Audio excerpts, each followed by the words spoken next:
E a sua expectativa não pode ser a de que vai ser um ano tranquilo. Se você já entrar nesse ano achando que vai ser gostoso, que você vai ser super feliz, né? Não, que tudo pode ser, basta acreditar que vai dar certo, que você vai ler uns resuminhos ali. Todo mundo chega no dia 31 de dezembro, 1º de janeiro, já fazendo a projeção pro ano, né? Não, tomara esse ano eu quero fazer uma viagem, esse ano eu quero voltar pra academia, ir todos os dias na academia. Isso não é compatível com o ano de preparação. Dia 1º de janeiro do ano que você for fazer sua preparação, seu objetivo tem que ser, esse ano, em dezembro, eu quero respirar fundo, aliviado, porque eu passei na residência.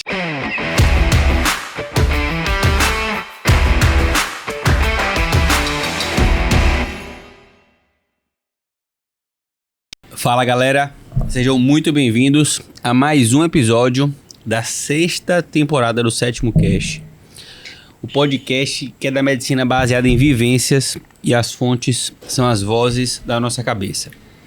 Esse episódio agora, a gente vai falar de um tema que é do interesse de muitos e se não é, em algum momento vai ser, né? Que ou já foi, né? Preparação para residência médica, né? Ou já foi, a gente tem audiência de residente já também aqui. E hoje, a preparação para residência é um calo aí na vida de muita gente, né? Querendo ou não, o conhecimento hoje está difundido, né? Hoje todo mundo tem muito mais acesso a cursinho, tem aí aulas disponibilizadas de forma, inclusive, ilegais nas redes digitais. E o aluno ele fica meio perdido, né? Em como se organizar, como estudar. E além disso, hoje a gente tem um fator que não tinha toda a nossa época, é isso aqui, né? Dispersa então, muito, dispersa muito. Então, é um paradoxo, né? Nunca se teve tanta informação e acesso e disponibilidade, mas ao mesmo tempo acho que nunca a galera teve tão perdida em como se preparar. Só agradecer me atrapalha, os dois parceiros, Domus Doctor e GX Contabilidade Médica são os dois parceiros dessa temporada.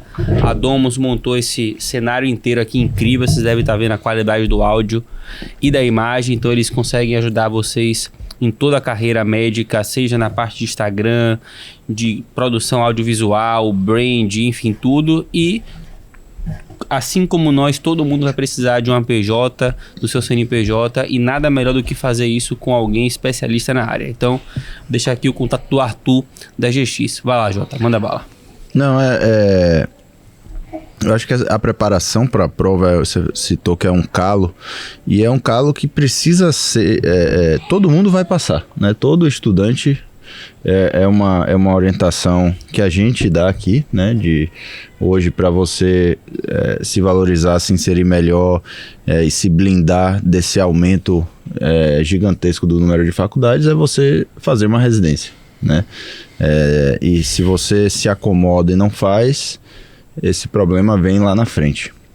Então, e ao mesmo tempo, a concorrência, pelo menos em número de alunos, vai aumentando cada vez mais, porque a gente vai tendo mais faculdade e as vagas de residência não têm aumentado na mesma proporção. Então isso vai aumentando a dificuldade e muita coisa mudou da época que a gente fez, quando só existia um cursinho.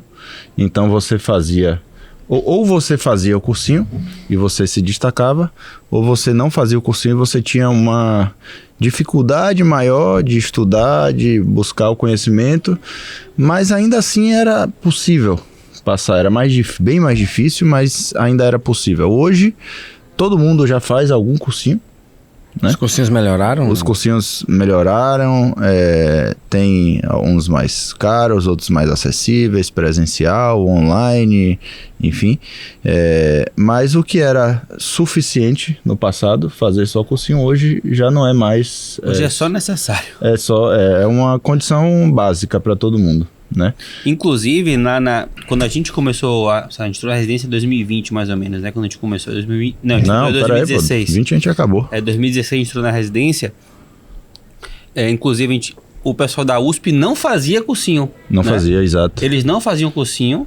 E em 2020, quando a gente saiu da residência, todo mundo já estava fazendo cursinho também. Né? Porque foi uma mudança aí. Foi essa transição justamente durante o nosso período de residência.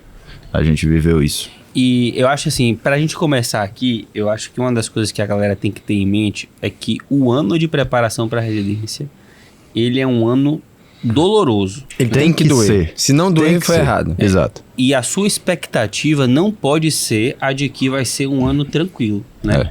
Se você já entrar nesse ano achando que vai ser gostoso, que você vai ser super feliz, né? Não, que tudo pode ser, basta acreditar que vai dar certo, que você vai ler uns resuminhos ali. Todo mundo chega no dia 31 de dezembro, 1º de janeiro, já fazendo a projeção pro ano, né?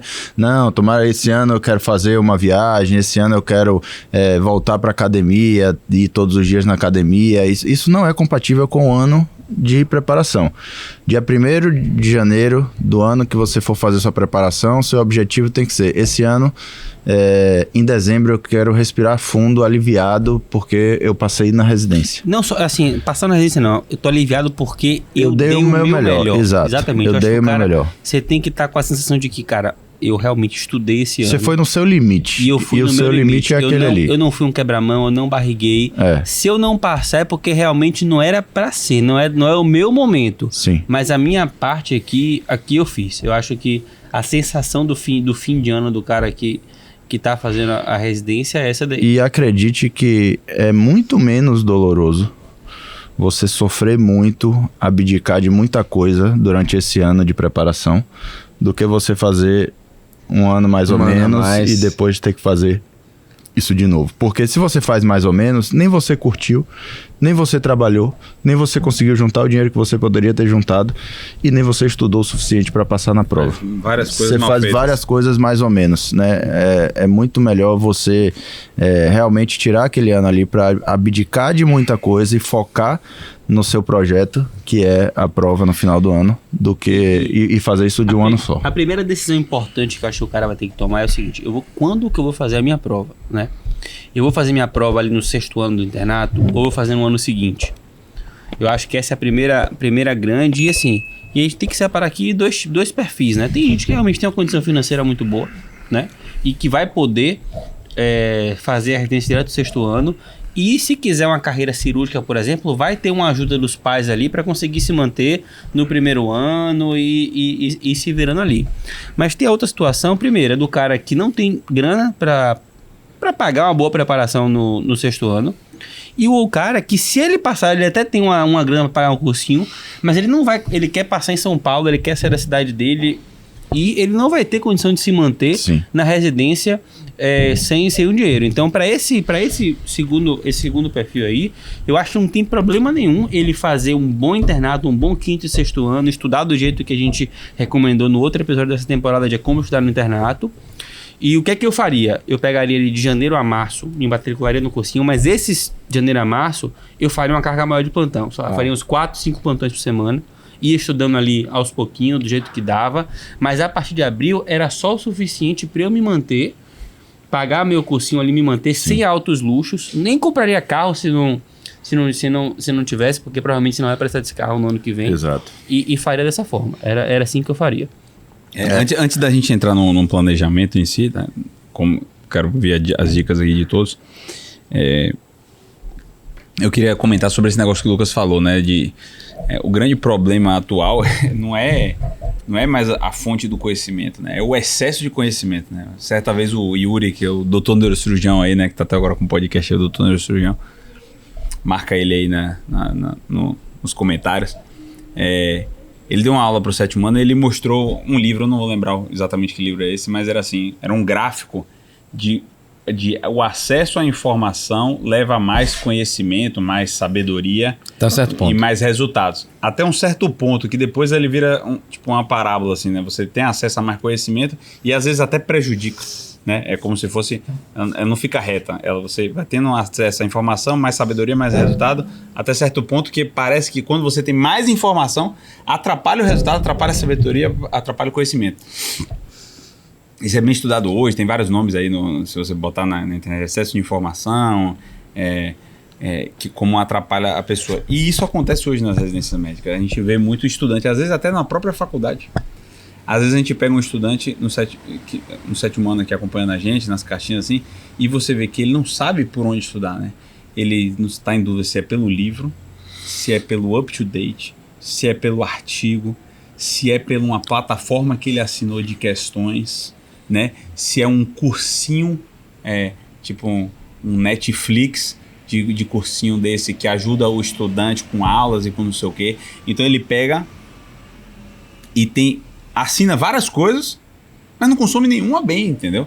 Não se tempera, como eu falei no outro episódio, de nada. Ele não gasta tempo com nada, não faz aquele negócio se tornar ele.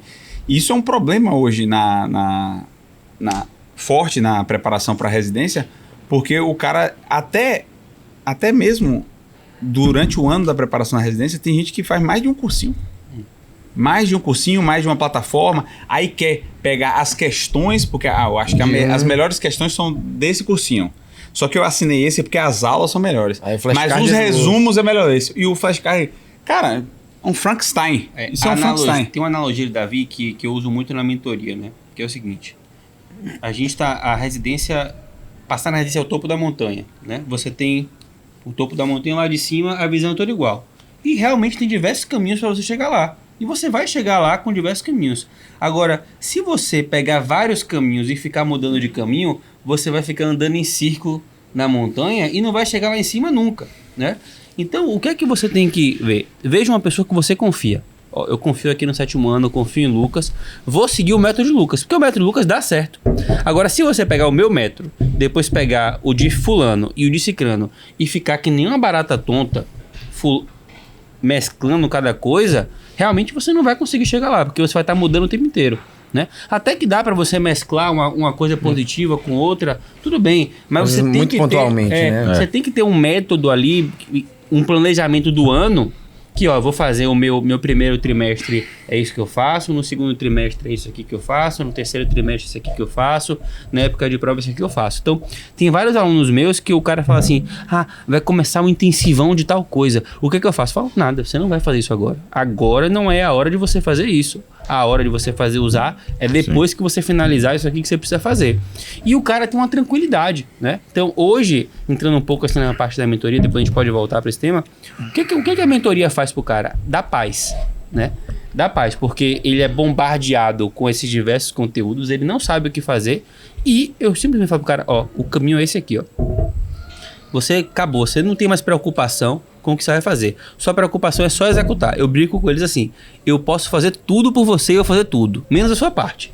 Eu não consigo sentar e estudar. Agora, a organização, quantas questões você vai fazer, como você vai fazer, isso aí você pode... E isso é um adiantamento muito bom, né? Você fala muito disso. Volta e meia você fala dessa angústia que a gente tem, né? De quero estudar pela melhor fonte, o melhor livro, o melhor artigo, o melhor e não estuda nada. E acaba que você não estuda porra nenhuma. Você perde mais tempo nessa angústia. E o fato de ter um plano que você sabe que funciona, isso já tira um peso, essa angústia, e você segue, bicho. Segue, confia no Na relação mestre-aprendiz, eu até usei um termo em um lançamento nosso com o 7º ano, que eu acho que a copywriter gostou, porque ela não imaginava Danilão usando esse termo, e ela bota pra usar agora várias vezes. Mas é um termo bom que é a docilidade, né? Você ter uma docilidade numa relação entre um mestre e um aprendiz. Cara, se você decidiu que você vai seguir aquele mestre, né? Seja o cursinho X, seja a mentoria nossa aqui do 7º ano, você confiou na gente, né? Você assinou ali, então. Você tem que agora ser um pouco dócil de ouvir o seu mestre e obedecer ele, porque ele sabe o que é bom pra você. Porque se você entra numa relação de mestre-aprendiz com desconfiança do seu mestre, ou querendo rebater o seu mestre, você vai ser um péssimo aprendiz, entendeu? E isso é uma coisa muito observável na prática. E Lucas até deu uma risada que a câmera não pegou, mas ele deu uma risada. Mas é a mesma coisa na residência. Você tem um chefe seu. O cara que vai mais aprender aquele chefe é aquele cara que ouve o chefe, que respeita o chefe, que respeita a hierarquia, que ouve ele, que ouve a conduta. Às vezes você vai discordar, às vezes você vai falar com a educação com ele, não sei o quê, mas se ele bater o martelo, você obedece, pô. Você tem que ser dócil com aquela pessoa que te orienta. Eu dei risada porque teve uma vez que um cara chegou no direct e falou assim, vem cá, Lucas, na mentoria de vocês usam flashcards, porque eu quero usar flashcards, eu me dou muito bem com isso aqui, eu quero sincronizar isso aqui com isso daqui. Eu falei assim, mestre, na minha mentoria eu aprovo você na residência. É isso que você tem que entender. A forma... Você não está me contratando para me dizer a forma que eu vou te aprovar na residência. Você está me contratando porque você vai me ouvir a forma que eu falei. Então, o que eu faço na minha residência é te aprovar. né? Se você quiser ser aprovado, eu vou te aprovar. Agora, você não vai querer me ensinar como que eu te aprovo, porque você está me contratando justamente para eu te mostrar. Então, se você quiser me ensinar, dizer como que eu tenho que fazer para te aprovar, é melhor você economizar o dinheiro, pô. É melhor você fazer do seu jeito. É verdade. Agora, muitas vezes o cara quer que eu valide a ideia escolha dele. que ele já fez, a ideia dele. A ideia dele, entendeu? Então, mas aí não dá, né? Não dá. É igual eu falei no outro podcast que um sete-manista me abordou na academia falando que assinou o cursinho de preparação à residência no 5º ano. Pô, pai, ele tá me contando aquilo ali, eu nem perguntei nada, tá ligado? Ele quer uma aprovação, tá ligado? Ele fala tá assim, com aquele engasgado. Ele tá engasgado assim, pô, Danilo, eu fiz isso aí, tudo bem, aí eu... Cara, não é o que eu recomendo. Eu falei pra ele, não é o que eu recomendo. Você sabe disso, né? Porque eu já sabia que ele seguia. Mas você quer ouvir o quê? Que eu passo na sua mão dizendo que tá tudo bem e que você pode aproveitar desse jeito? Não é o que eu acredito, né? No fim das contas, você vai perder só dinheiro e tempo. Bom, eu acho que a gente vai entrar em algumas recomendações e dicas e estratégias de preparação para residência. Mas antes de, talvez a gente vai dar por aí, eu queria só para a gente não deixar de citar que a preparação começa na faculdade, né? Desde o primeiro ano. Então, esse é um podcast focado em como se preparar para a residência. E a gente vai falar muito dessa reta final do internato, do último ano e coisa e tal. Mas não esqueçam nunca disso. Ainda mais quem aí está ainda no ciclo clínico, no ciclo básico. Nesse momento você está sedimentando o conhecimento que vai te permitir ter uma preparação muito mais suave, muito mais tranquila, muito mais fácil lá na frente. Então, nunca esqueça disso. A prova de residência quer o quê? Medicina. Medicina você começa a aprender desde o primeiro ano. Então, não negligencie a sua formação, porque, no último ano eu corro atrás, faço os 3 melhores cursinhos, eu tenho dinheiro para pagar. Irmão, você não vai conseguir da mesma forma que se você tivesse Mas se você tá aí na faculdade ouvindo isso e você foi quebrar a mão, não se desespere, né? Não, é isso. Sempre existe Não tem jogo perdido. Não tem jogo perdido. Sempre existe um momento ali que você ainda pode virar padrão total, né? Então, dá pra correr atrás. Essa você vai suar um pouquinho mais, mas... vai suar e dá essa frase é muito boa, velho. Assim, na prova de residência cai medicina. E por incrível que pareça, na faculdade de medicina, você aprende medicina, tá, pessoal? Então, assim, se você é um bom aluno, e você pode fazer uma análise retrospectiva, tá? Você pode buscar residentes. Óbvio que existem exceções, né? Mas normalmente a galera que passa em bons locais, normalmente é a galera que foi um bom aluno, né? Porque é correlato, né? Eu digo assim, às vezes eu tenho um aluno na mentoria que esse aluno ele vai ter que ficar 2 anos na mentoria. Por quê? Não é porque o método é ruim e não funcionou para ele. É porque o cara não sabe estudar, né? Ele nunca... Se você tá ouvindo a gente assim, aprenda a conseguir ficar 1h30 sentado sem pegar no celular. Se você conseguir já, ao longo dos 4 anos, desenvolver essa habilidade, pode parecer pouco, mas isso faz uma diferença muito grande para no ano de preparação você conseguir estudar. Depois de ver tanto TikTok, tanta musiquinha, reaprender a ver um livro que é branco e preto, né? Branco com a linha preta. Porque, velho, até a gente hoje tem dificuldade. Sim. Qualquer sim. Eu tô fazendo aqui Não, isso aqui dispersa muito. dispersa muito. Então, às vezes você a minha abre o celular atenção, pra...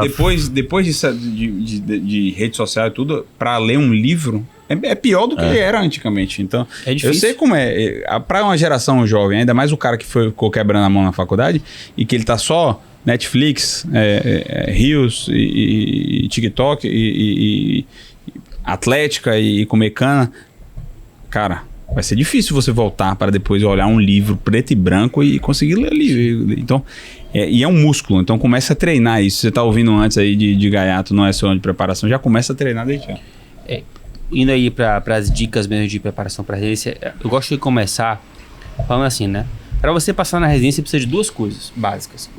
É aprender o conteúdo, né? E a segunda coisa é aprender a fazer a prova, né? Então, dentro do seu ano de preparação, você tem que ter uma preparação que te ensine o conteúdo. E óbvio, se você vem com uma base, é muito mais fácil de você aprender detalhes desse conteúdo, né? E você precisa treinar para a prova, né? E um dos principais erros que eu vejo a galera cometer é, na parte de prova, demorar em começar a simular as provas, né? Então eu acho que de início você precisa de uma fonte teórica. Essa fonte teórica pode ser uma aula ou uma apostila. Na prática, 99% das pessoas elas não precisam da apostila, né? Elas vão aprender ali com a aula. E na aula, você precisa ter atenção na aula para você aprender. Então nada melhor do que você anotar a aula, né? Então, uma dica que eu dou para você é comece assistindo às aulas e anotando. Por mais que você já tenha seu resumo pronto, por mais que você nunca vá ler aquela sua anotação que você está fazendo ali, se você estiver assistindo a aula anotando, a chance de você prestar atenção naquela aula, ela é muito maior. E desde o começo já começa fazendo as provas na íntegra. Talvez não necessariamente... do ano de preparação. Talvez não necessariamente toda semana uma prova, mas começar de 15 em 15, mas você precisa de alguma forma se expor a esse conteúdo e a treinar a fazer uma prova. Uma outra coisa também é que assim, a gente começou o podcast falando que é um processo lento e doloroso, né? Longo e doloroso. É um ano inteiro de preparação. E que a gente justamente não recomenda fazer em 2 anos porque ninguém aguenta 2 anos no ritmo que tem que ser a preparação. Então, eu costumo falar que tem que ser uma curva ou uma reta com uma ascensão grande no final ou uma ascensão leve aqui ao longo do ano. Você pode ter, lógico, alguma semana ali de você dar uma caída e depois voltar para o platô e voltar a subir. Mas no final, o que você precisa ver é uma ascensão contínua e discreta até chegar lá no final, você ter um gás final ali, né, que é o que realmente faz a diferença. Só para... Eu lembrei agora do Jota falando isso aí, né? E eu lembrei também da minha fala que eu falei agora há pouco sobre a docilidade, né? De ouvir o mestre, né? Na minha época que eu fiz a preparação, não tinha mentoria, né? Não tinha mentorias disponíveis. Mas tinha um cursinho. E no cursinho tinha um chefe lá, um catedrático do cursinho, que era muito respeitado. E eu ouvia tudo que ele falava. E eu era dócil com ele. Eu falava exato. Ele falou, passei aprovado, você tem que fazer isso, isso, isso. Eu fazia isso, isso e isso, entendeu? Então, aquele método eu apliquei. E uma coisa que ele falou foi o seguinte, justamente isso que o Jota falou, que tem que ser ascendente, e é no final que é importante, ele falou exatamente isso. Ele ainda deu uma dica, assim, uma dica prática, assim, só pra você entender, assim, no meio do ano, tira uma semana de folga, fica de folga ali, e depois desce o cacete. Eu fiz exatamente isso. Comprei uma passagem com Natália já era minha namorada, fomos pra Morro de São Paulo, fiquei 5 dias sem tocar em nenhuma apostila, nenhum livro, nem nada. Eu tirei 2 semanas. Isso foi em julho, mais ou menos. Quando eu voltei, meu irmão, eu voltei caveira também, entendeu? Sangue no olho total.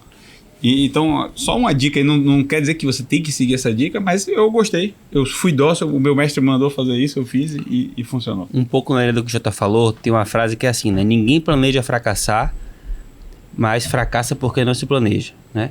Então, um erro muito comum é o cara começar o ano de qualquer jeito. Então, você precisa ter um cronograma, velho. Você precisa...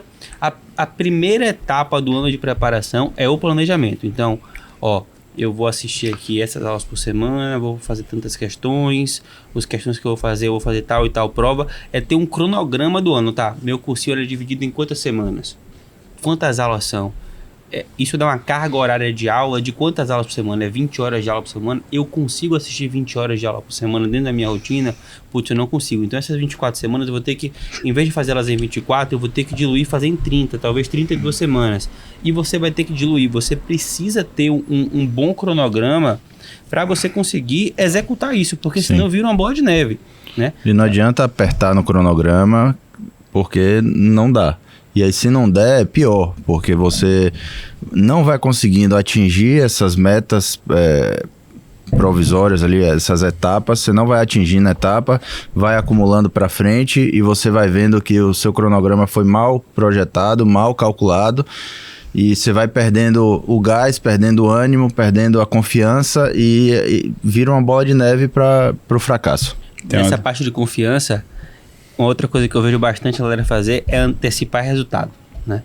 Então, o cara tá o ano inteiro ali, fevereiro, março, abril, maio, junho, ele tá o tempo inteiro buscando sinais de que ele vai ser aprovado. E nós 4 passamos em excelentes residências e eu tenho certeza aqui que ninguém tinha certeza que ia passar ou achava que ia passar. É assim, me preparei bem, tô na briga, mas... Ninguém tinha, eu tenho certeza que vou passar. Esse sinal é tipo assim, quero alimentar a minha ansiedade. Isso é muito perigoso. E quando você fica procurando esse sinal, eu acho que é um red flag. O mentor pode ajudar muito nisso. Cara, não se baseie por isso. Lembrar o cara sempre disso. Por quê? Porque se você tira uma nota alta no simulado, isso pode ser ruim também pra você, porque você pode achar que tá muito bem e pisar o pé no freio, como também você pode tirar um nó e tirar uma nota muito baixa e cair em desespero e achar que não vai passar, que não dá pra você. Só pra você ter uma ideia, eu tive resultados impressionantes no meu ano de residência, assim, que nem eu esperava. Eu não esperava. E nenhuma prova inteira que eu fiz no ano todo, eu tirei mais que 80. Acho que é uma só eu tirei 80.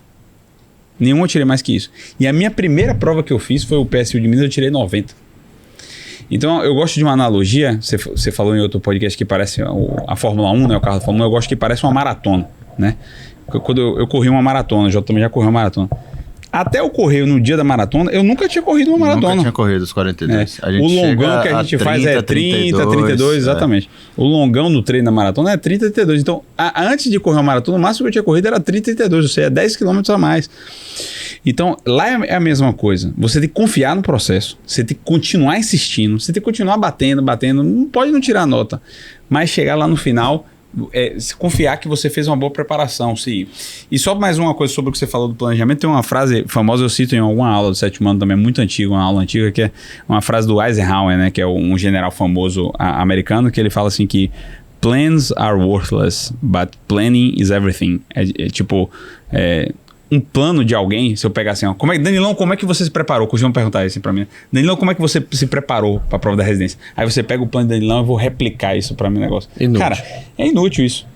Porque eu tinha uma circunstância muito específica, né? Que eu fiquei um ano parado, eu quase que não trabalhava pouco, eu fiz um pé de meia antes, então eu aí você com sua circunstância vai aplicar aquilo ali, você vai se quebrar, né? Agora, planejamento é tudo. Né? Planejamento é tudo. Eu, nas minhas circunstâncias, com o meu mentor, eu vou ver aqui o que é que funciona para mim, qual é a meta semanal, o ajuste que eu posso fazer. Então, só para exemplificar até porque nós 4 passamos na mesma instituição, na primeira escolha nossa, né? Estudando de formas totalmente opostas.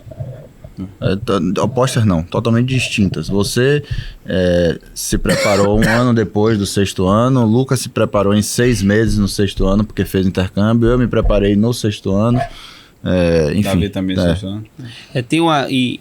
Tem uma outra coisa que é o seguinte, né? Esse ritmo ascendente que você falou, esse é um conceito chave que você tem que ter aqui, né? Que é o final é o pior.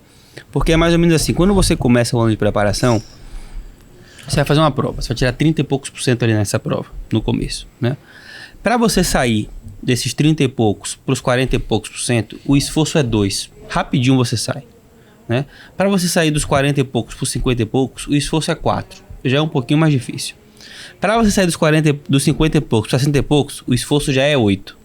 Para você chegar ali nos 70, o esforço é 16, já demora. Essa saída dos 60 para os 70, às vezes leva 2, 3 meses, enquanto que você saiu do 30 para os 60, nesse mesmo tempo você fala, putz, tô estagnado aqui. Porque você está acostumado com uma ascensão ali que foi muito rápida. E para você chegar perto desses 80, que é o que todo mundo sonha, o esforço é 32. Então assim, você vai ter que suar muito mais, né? Vai ter que fazer um número muito maior de questões, porque fica muito mais um detalhe para você conseguir chegar lá. E tem outra coisa, não é toda a prova que você vai ter esses 80. Exato. Então assim, dentro do meu ano de preparação de vários alunos meus, tem prova que você tira 85 e tem prova que você tira 60 no final do ano, depois de testado tudo. Então tem aluno meu, Arthur, passou em primeiro lugar em oftalmo na USP. Primeiro lugar em oftalmo na USP. Ele fez a prova do Boss e tirou 60 e poucos %. Então como é que o mesmo cara, né, tipo assim, no final do ano, o intervalo foi o quê? Foi de 45 dias pra uma prova e outra. Você acha que nesses 45 dias ele fez o quê? Ele se matou de estudar, velho. Ele estudou muito. E esses 45 dias, com certeza, fez diferença para ele chegar lá no final. Então, essa reta final, realmente, assim, a pessoa tem que entender que tá tudo em jogo ali. Tudo em jogo mesmo. Todo detalhe faz diferença. E foi um pouco assim com você, não foi? Comigo foi exatamente assim. A primeira prova foi a Unifesp. Eu perdi. Eu não passei para a segunda fase. Só que da Unifesp para a segunda prova eram 2 ou 3 semanas. Acho que eram 3 semanas.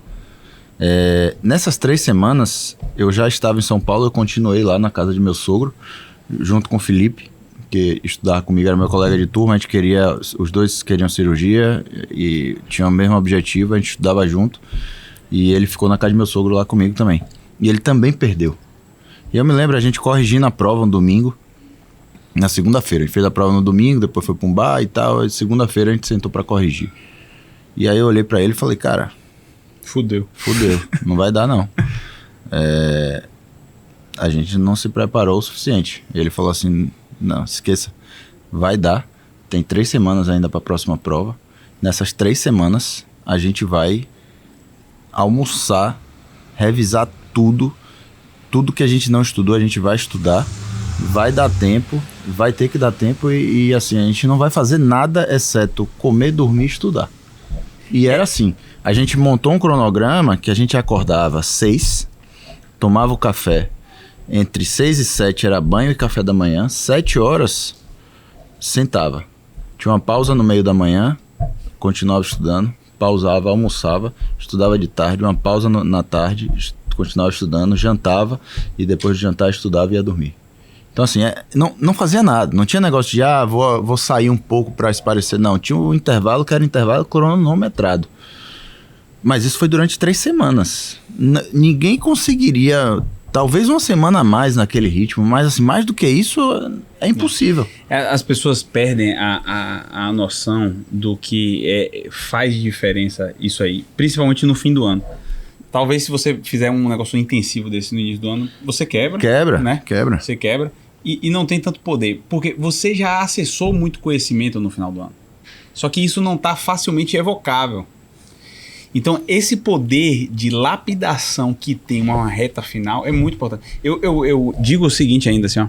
É muito importante a véspera da prova. Sim. Né? Se você seguir o conselho lá da minha mãe e minha avó, dava esse conselho pra mim, assim, não, meu filho, descanse no dia na véspera, porque senão você vai quebrar. Sempre fui de decorar tudo na véspera. Na véspera. Meu irmão, a véspera tem um poder. Então, isso serve até pra sua prova, se você é gaiato e tá no meio da faculdade ouvindo a gente. Isso serve pra prova da faculdade. Você vai fazer uma prova da faculdade, o momento melhor pra você memorizar as coisas é na véspera. Então, o que tiver pra aprender, você aprende antes. Na 2 dias antes da prova, você tem que revisar tabela de vacinas de pediatria, né? Que é aquele negócio completamente decoreba e cai em toda a prova. Doenças de notificação compulsória. Exato. O seu esquemão de doença preventiva, né? De medicina preventiva, que se você gravar bem isso, você gabarita a prova. Tem uma palavra que você falou aí, que é uma palavra-chave, assim, que quem tá escutando isso pode falar assim, não, então eu vou estudar quase nada aqui no começo do ano, no final do ano eu vou dar esse gás que o Jota falou, que é lapidação, né? Lapidação. Você precisa ter estudado para ter aquela base ali. Durante o ano a gente estudou final, bem. Jota tinha estudado. Exatamente. E no final você chegar para realmente deixar tudo meio que fresco ali, pra você lembrar no dia da prova. E provavelmente 2, 3 semanas depois ali, você não conseguiria tirar aquela nota ali, provavelmente. Sim. Porque você foi exatamente o que aconteceu comigo. Eu também, a minha primeira prova também foi a Unifesp, eu perdi também. E a prova completa que eu tinha feito, eu só tinha feito 80%. Só que depois que eu tomei o cacete da Unifesp, eu também acelerei. E aí quando eu fui fazer o PSU, eu tirei 90 e depois eu fui tirando outras notas boas. Então foi muito parecido com o outro. Depois, esse finalzinho, essa lapidação. E Felipe também perdeu na Unifesp e depois eu e ele passamos em todas. Todas. A única diferença foi que chocou Santa Casa com USP Ribeirão. Ele foi para Ribeirão, eu fiquei na Santa Casa, mas ele passou lá e eu passei aqui e a gente passou em 100%. Eu tenho certeza que se vocês conversarem com pessoas que passaram na prova de residência, vão ter algumas coisas em comum, né? Primeiro é que é um ano muito ruim, né? Então, você já tem que ter isso na sua mente. Não, e já organiza em casa, com familiar, com namorada, namorado. Não dá pra sair todo final de semana, beber não dá pra muito. beber. Velho, quando você bebe, o dia seguinte você não presta pra nada. Mas eu não tenho ressaca, mas a memória questão, fica exato. 2 dias ali que prestava. 2 dias pra você que tá velho já, mas os meninos são mais novos, um dia só. Mas, de fato, mesmo que você não sinta aquela ressaca, não é igual o aproveitamento, o aprendizado no dia seguinte, depois de uma bebedeira. Então, é um ano que não dá pra para outra isso coisa, ser frequente. não é um ano estável, tá? Não é um ano que você vai estar sempre tudo bem, né? É Não. um ano de altos e baixos assim, mas que quando você olhar, somando tudo, o começo pro final tá aqui. Exato. Mas assim, vão É ter semana... igual um gráfico de bolsa de valores, uma ação que está subindo, né? Você vai ali, ó, ela vai, sobe um pouco, cai um pouco, sobe um pouco, mas quando você vai ver no longo prazo, o saldo é sentido, positivo. o saldo é positivo. Então, Não é linear. você tem que entrar nesse ano já com a mentalidade, né? E saber que imprevistos podem acontecer, né? E um outro vilão muito grande do cara que está se preparando são os plantões, né? Essa é uma coisa que o cara tem que ter um cuidado grande, porque a tentação do trabalho é grande. E vocês vão se deparar com isso, que é o pedido do colega, né?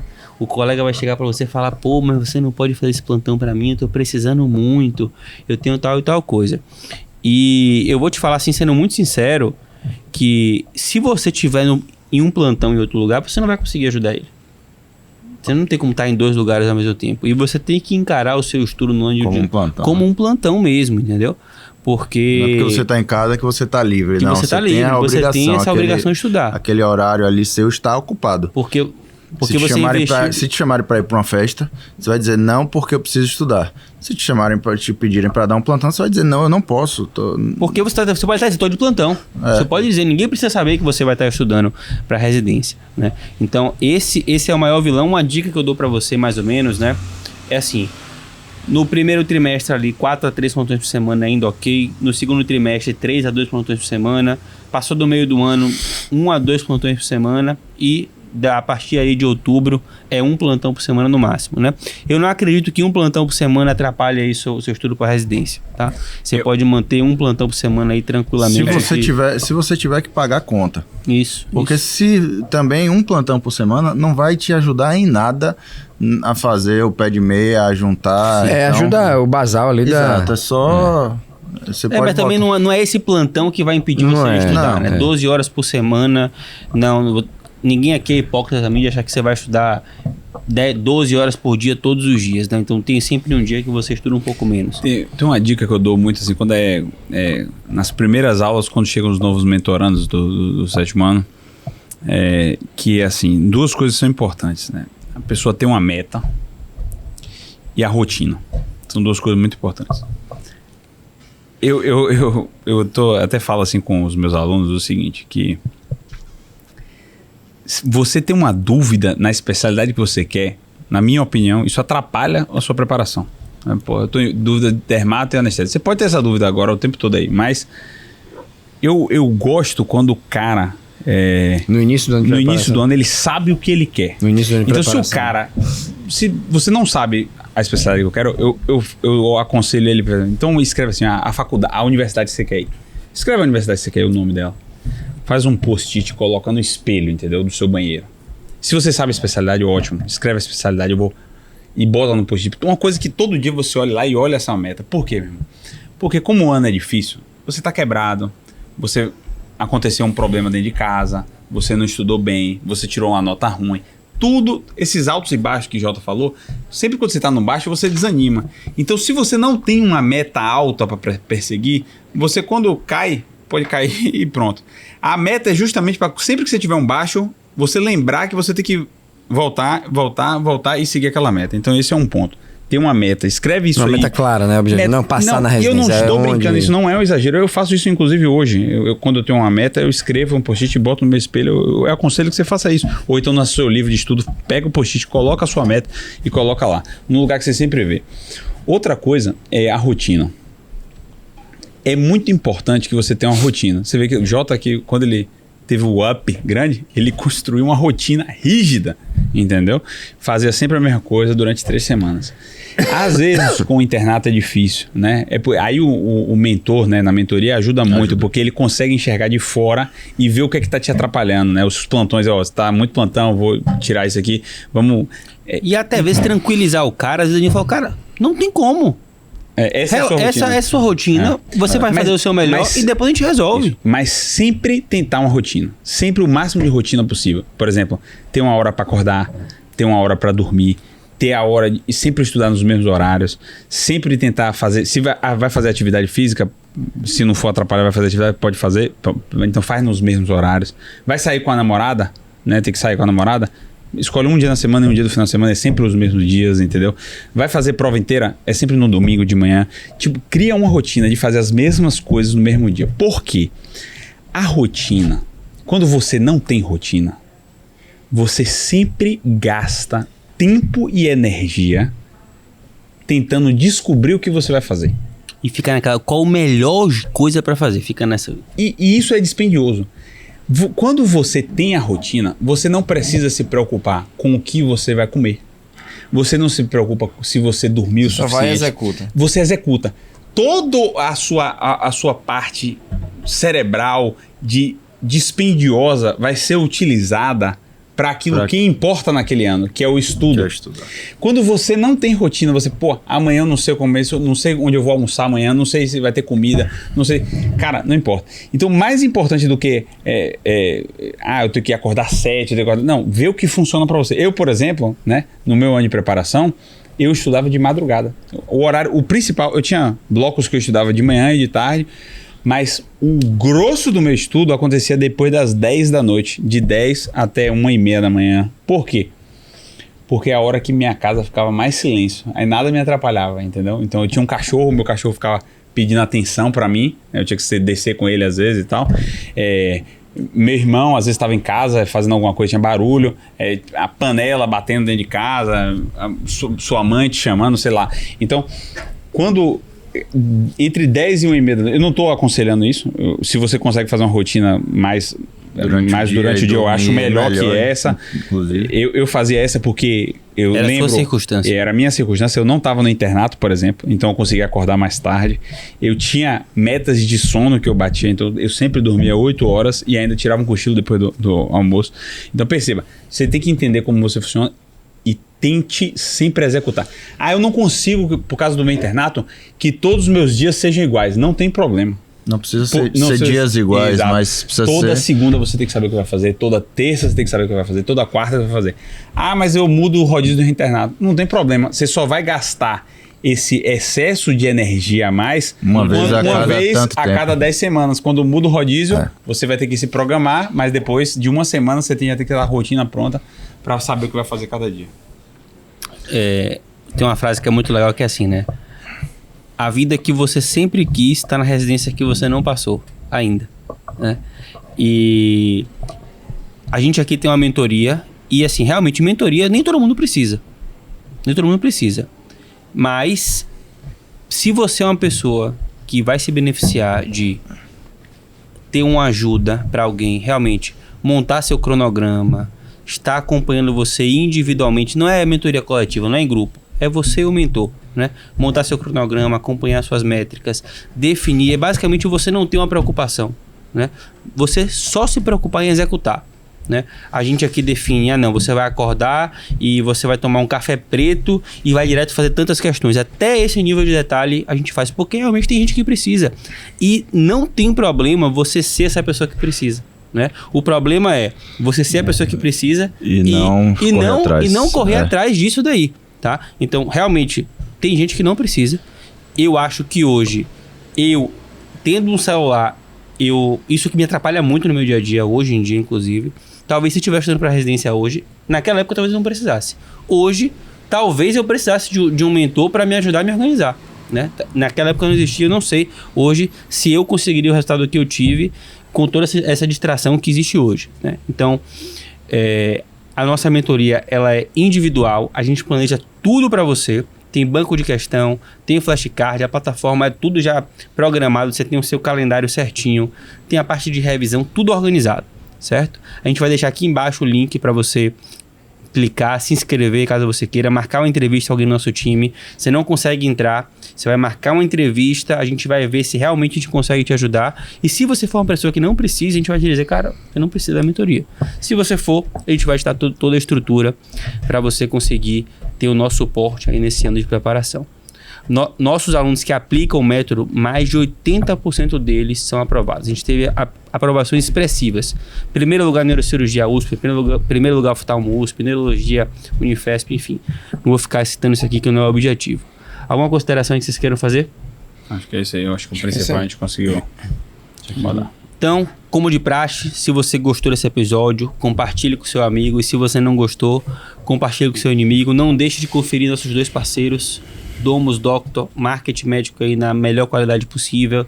E quando você for abrir sua PJ, procure o Arthur da GX Med Contabilidade, que são especialistas em marketing médico, atendem mais de 1.000 clientes médicos e com certeza eles vão conseguir te ajudar a um preço extremamente bem acessível. Na época que a gente gravou esse podcast aqui, ele me falou que custa entre R$400 e R$500 a assessoria dele de contabilidade, que é um preço realmente abaixo da média do mercado e com a qualidade acima da média. Te vejo na próxima temporada e nos próximos episódios. Até mais. Normal, tio.